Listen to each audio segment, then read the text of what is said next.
So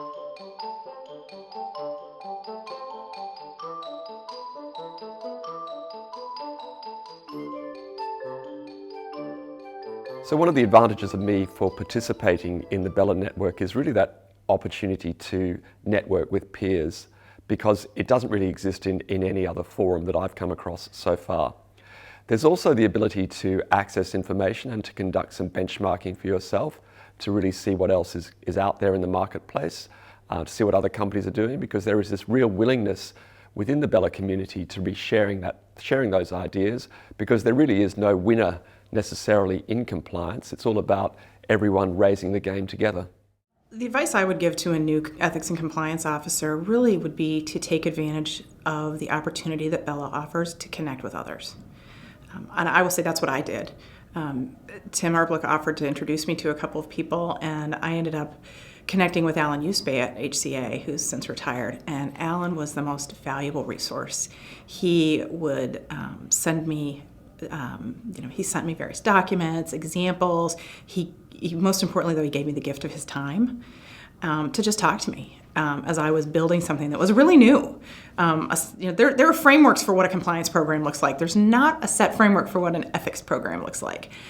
So having access to some of these great thought leaders who could help mentor me as I was developing my program was incredibly valuable. The additional thing I really appreciate from an ethisphere standpoint is the research. I think a lot of times it's hard for some of our leaders to understand, well, why do we do this, or why is culture so important, or why do this, why? And when you can give certain data points, it's really powerful. And that's the beauty of what ethisphere, BELA, what that brings to the table. It's identifying the right data points that you can use to effectively shore up what it is you do. So what are the tools and offerings of BELA that I find most impactful? First of all, the exchange with the peers and the colleagues in the global community is really rewarding to me. I am here to learn from each other, but I'm also here to offer insights from the company. It's a give and take that BELA facilitates wonderfully. I, of course, also recommend the BELA member hub.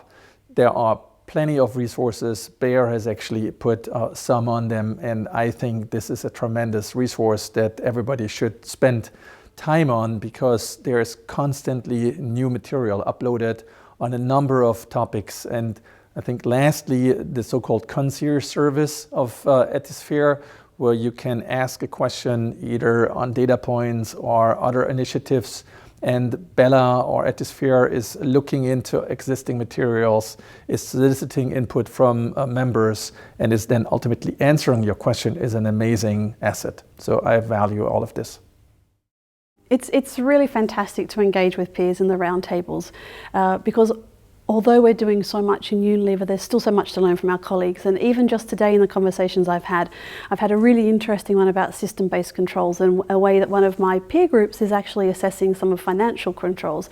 And I just know that that's not something that we're looking at under business integrity, and I'm also not sure my finance colleagues are. So there's that connection. So there's always an opportunity and a way to learn how to do things differently.